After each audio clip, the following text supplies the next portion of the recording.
So hello everyone, সবাই কেমন আছো? আশা করি সবাই ভালো আছো আর আমিও ভালো আছি। আজকে সকাল সকাল বেরিয়ে পড়েছিলাম রিসেপশন ব্রাইডের উদ্দেশ্যে। লোকেশনটা ছিল ময়নার হাজারি চক। আর লোকেশন দেখে আমার তো মাথায় হাত পড়ে গেছিল, কারণ আমাকে যখন বুক করা হয়েছিল তখন লোকেশন বলেছিল ময়না, তারপর বলা হয়েছে যে ময়না থেকে ভেতরে হাজারি চক।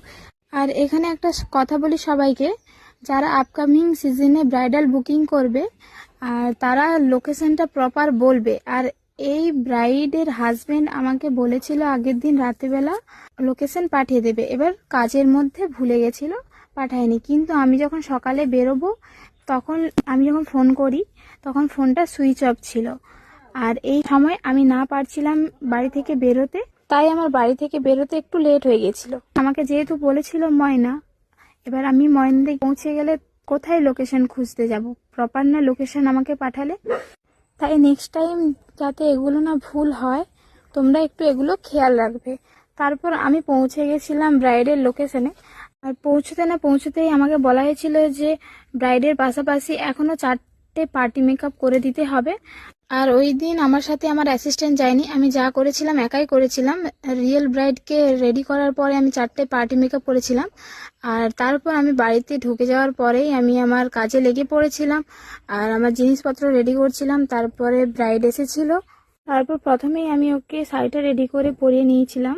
আর ব্রাইড আমাকে একরকম লুক দেখিয়েছিল। আর তারপর ব্রাইডের শাশুড়ি মায়ের আদেশ ছিল যে মাথাতে ঘোমটা দিতেই হবে, আর ব্রাইড চাইছিল ওপেন হেয়ার। তারপর আমি ব্রাইডের শাশুড়ি মাকে আর ব্রাইডকে একটা ফটো দেখি একটা লুক সাজেস্ট করি। আর ব্রাইড কেমন কি লুক চেয়েছিল তোমরা ব্রাইডের মুখ থেকে শুনেই নাও। তুমি আমার কাছ থেকে কেমন লুক চাইছো বলো।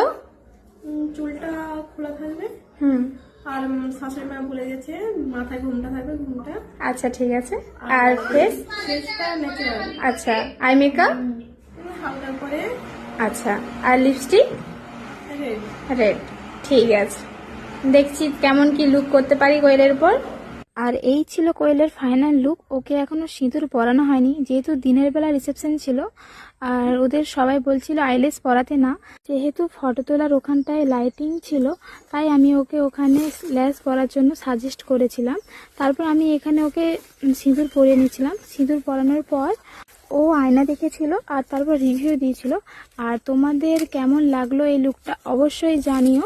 তোমরাও যদি তোমাদের স্পেশাল দিনে এরকম সুন্দর করে সাজতে চাও আমার কাছে, তাহলে উপরে দেওয়া নাম্বারে তোমরা আমার সাথে কন্ট্যাক্ট করতে পারো।